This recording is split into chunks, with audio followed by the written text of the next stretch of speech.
आप सभी सुनने वालों को सुरेंद्र का प्रेम भरा नमस्कार। सुबह के 3:45 बजे हुए हैं। ठंडी पड़ रही है। इस समय यहाँ पर कोई नहीं है, बिल्कुल सन्नाटा है। आज मैं आप लोगों को एक प्यारी कहानी सुनाता हूँ। युधिष्ठिर का राज चल रहा था, कलयुग आया। तो कलयुग जब आया तो एक प्रदर्शनी लगाई। सौदागर बन के आया, अद्भुत चीजें लगाई उसने प्रदर्शनी अपने। पांडवों का राज चल रहा था। तो युधिष्ठिर ने भीम से कहा कि प्रदर्शनी लगी है, कुछ क्या खरीदने लायक चीज है, जरा जाके पता करो देखो। तो भीम जाते हैं देखने के लिए, घूमते हैं। उनको एक सफेद रंग का घोड़ा था, बड़ा पसंद आया। हवा की तरह उड़ता था, एकदम से हवा की तरह बातें करता था, उड़ता था एकदम से वो। तो भीम ने सौदागर से पूछा, ये घोड़ा मुझे पसंद आया है, इसकी कीमत क्या है? तो सौदागर ने कहा कि इसकी कीमत तुम दे पाओगे? युधिष्ठिर बोले, जानते हो हम कौन हैं? यहाँ के राजा युधिष्ठिर के छोटे भाई भीमसेन हम हैं। हमसे तुम पूछो कीमत क्या होगी? वो सौदागर बोला, ऐसा है इस घोड़े को तुम ले जाओ, और कोई चीज दुर्लभ चीज तुम देखना, उसका मतलब क्या हो बता देना, घोड़ा तुम्हारा। और न बता पाए तुम हमारे गुलाम हो जाओगे। भीम ले जाते हैं। घोड़ा जंगल में बहुत भगा ले जाता है इनको, है बहुत तेज। तो भीम देखते क्या है, एक बहुत बड़ा पहाड़ है, एक धागे पे टिका पड़ा है। देखा, बड़ा ताज्जुब हुआ, ऐसा कैसे हो सकता है? इतना बड़ा पहाड़ एक धागे पे टिका पड़ा है, ये क्या चीज हो सकता है? घोड़ा दोबारा खींच लाया उनको वहीं पर, जहाँ सौदागर था। तो सौदागर ने पूछा, तुमने क्या देखा?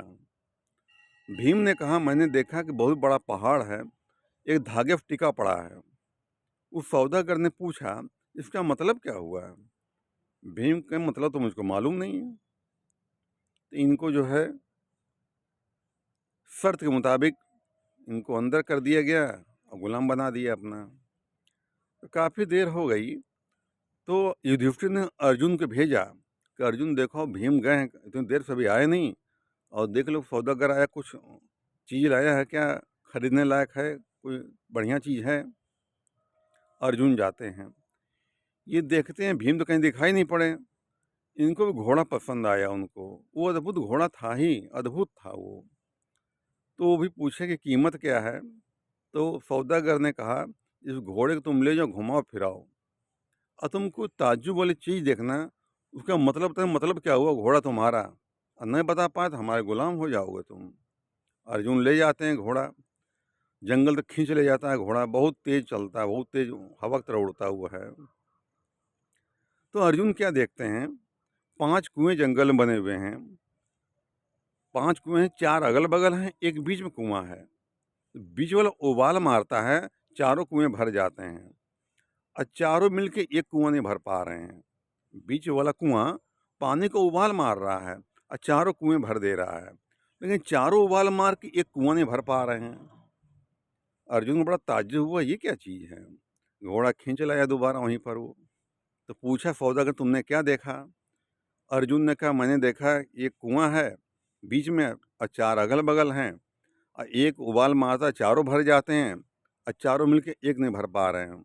सौदागर ने पूछा, इसका मतलब क्या हुआ है? मतलब तो मुझको मालूम नहीं। ये भी अंदर हो गए। फिर भेजा युधिष्ठिर ने नकुल को, तुम जा देख के आओ भैया, क्या बात है, भाई लोग आए नहीं और प्रदर्शनी लगी है। नकुल जाते हैं प्रदर्शनी में। तो ये भी घूमते हैं, घोड़ा इनको पसंद आता है, इनको है, हवा की तरह उड़ता है, एकदम से चलता है वो। तो जंगल में ले जाता है इनको है। तो ये क्या देख रहे हैं, एक गैया जो है बछिया का दूध उल्टा पी रही है। इनको बड़ा ताज्जुब हुआ कि बछिया गैया दूध पीती है, और उल्टा गैया बछिया के पी रही है। घोड़ा खींच लाया इनको वहाँ से। उसने पूछा सौदागर, तुमने क्या देखा? तो नकुल कहता है, मैंने देखा कि गैया बछिया का दूध पी रही है। उसने कहा, मतलब क्या हुआ? मतलब तो मुझको मालूम नहीं। ये भी अंदर हो गए। फिर सहदेव को भेजा, और 2-4 सैनिक साथ में भेजे कि देखिए मैटर क्या आखिर है, लोग आ क्यों नहीं रहे हैं? जब सहदेव आते हैं ना, भाई लोग दिखाई पड़े नहीं इनको, इनको भी घोड़ा नजर में चढ़ गया।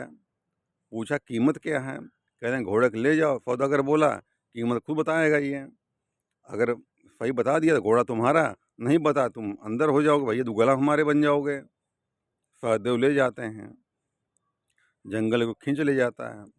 तो देखते हैं क्या है, एक ब्राह्मण है, अब पोथी पतरा लिए हैं, अब मदिरा पान कर रहे हैं, शराब पी के धूत पड़े हुए हैं जाकर के। तो जब लौट के आते हैं, बोला इसका मतलब क्या हुआ? पंडित जी वेद पतरा लिए पड़े हैं और शराब पी करके गिरे पड़े हैं। कह लिए मतलब समझ नहीं पाया, ब्राह्मण ने शराब क्यों पिया आखिर? चारों बंद हो गए। तो सैनिक थे, जाते हैं राजा पर खबर देते हैं युधिष्ठिर पास कि महाराज वो सौदागर ने जो है आपके भाइयों को गुलाम बना लिया है। युधिष्ठिर बोले फिर किसकी इतनी हिम्मत हो गई हमारे भाइयों को गुलाम बना लिया?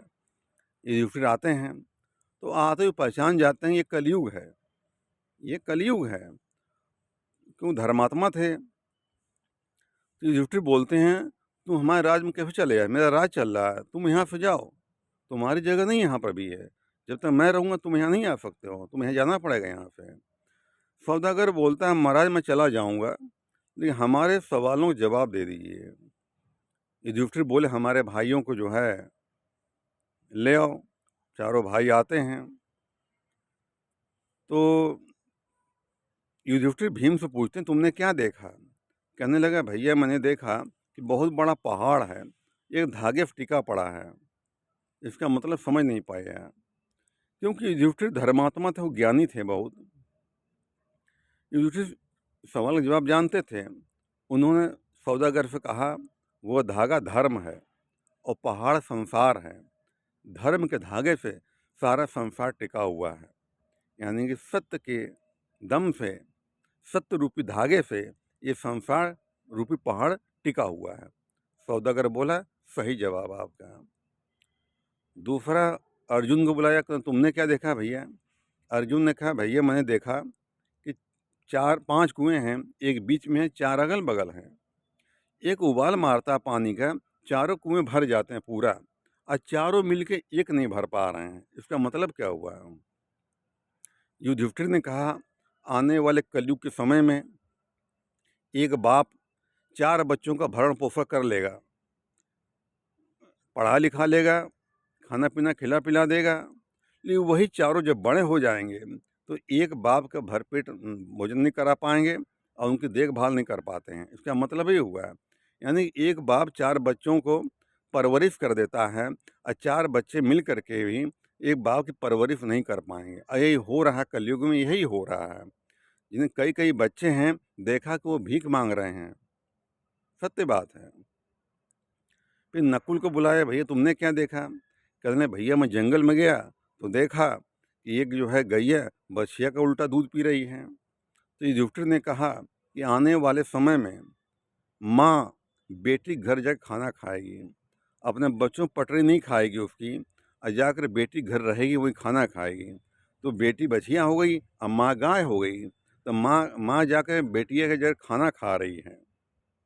ये हो गया। सहदेव बोला तुमने क्या देखा भैया?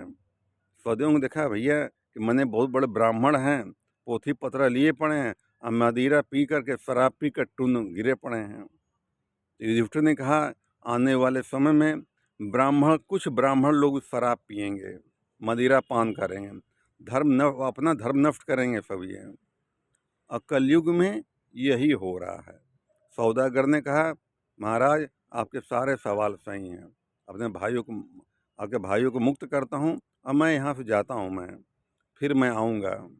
ये कहकर सौदागर चला गया। तो ये कलयुग है। अभी तो सिर्फ कलयुग के 5000 वर्ष बीते हैं, लेकिन जो है आने वाले समय में अभी तो 4,32,000 उम्र इसकी है। कलयुग चल रहा है, इसमें आदमी की मति भ्रष्ट है, न करने वाला काम कर रहा है इंसान, बड़ों का आदर नहीं कर रहा है। कुछ ब्राह्मण लोग मदिरा पान कर रहे हैं, मीट मछली तक खा रहे हैं करके। जो धर्म के ज्ञाता हैं, जो धर्म जानकारी करने वाले हैं, वही लोगों को गुमराह कर रहे हैं। अपना खुद शराब और मांस मछली खा के अपना पतन कर रहे हैं, साथ में दूसरों का भी पथभ्रष्ट कर रहे हैं। तो ये कलयुग आदमी की मति मारी जाती है, न करने वाला काम करता है, न बोलने वाली बात बोलता है, घर घर लड़ाई झगड़ा, ये कलयुग का असर है। आदमी जो है सत्संग जाता नहीं है, सद्ग्रंथों का अध्ययन नहीं करता है, बड़े का इज्जत आदर नहीं करता है और अपना ही पतन कर डालता है। इंसान बुरे कर्म करता है, अब फल भुगतना पड़ता है। ये प्रकृति का नियम है। जो बुरे कर्म करता है, प्रकृति परमात्मा कभी क्षमा नहीं करता उसको। सब देखने को मिल रहा है, इस धरती पर सब देखने को मिल रहा है। रोज़ पेपर में, मोबाइल में, टीवी में रोज़ निकलता पड़ता है। ये गुनाह किया पकड़ा गया, मारा उसने पकड़ा गया, गलत काम किया पकड़ा गया। सब इंसान देख रहे हैं, फिर भी अंधे बने पड़े हैं सब। वो सोचता है हमारा कोई कुछ कर नहीं पाएगा, मेरे पास धन बल है, बाहुबल है, लेकिन इंसान की अज्ञानता है। बहुत बहुत बड़े धनवान बलवान आदमी जेल में पड़ रहे हैं आज हैं वो, क्योंकि प्रकृति से बड़ा कुछ होता नहीं, परमात्मा बड़ा कुछ होता नहीं। परमात्मा न्यायकारी है, हमेशा न्याय करता है। वो छोटा बड़ा नहीं देखता है, जात पात नहीं देखता है, ऊंच नीच नहीं देखता है। जो जैसा कर्म करता फल भोगता है। कर्म प्रधान कर विश्व रचि राखा, जो जस करहीं सो तस फल चाखा। ये विधि का विधान है, ये है, ये छोड़ता किसी को नहीं है। इसलिए इंसान को सदैव अच्छे कर्म करने चाहिए। अच्छा कर्म ही साथ में जाता है। और जो पूर्व जन्म इंसान का होता है, कई देखे हो भिखारी घर पैदा हो रहा है, कोई अंधा लूला लंगड़ा पैदा हो रहा है, क्यों पैदा हो रहा है? उसका कर्म ही तो है, उसको कहाँ से कहाँ ले जा रहा है। सब इंसान देख रहे हैं, सब कुछ देख रहे हैं, फिर भी इंसान अज्ञानता में अंधा बना हुआ है। कलयुग ने अंधा कर रखा है। इसलिए सत्संग करना बहुत आवश्यकता होती है। अच्छे पुस्तकों का अध्ययन करें, अच्छे लोगों का साथ करें, अच्छे लोगों के साथ रहें, अच्छे विचार मन में लाएं, किसी को दोष मत दें, किसी को धोखा मत दें, किसी को लूटे नहीं। ये जब जो करोगे वो भरोगे। धन्यवाद।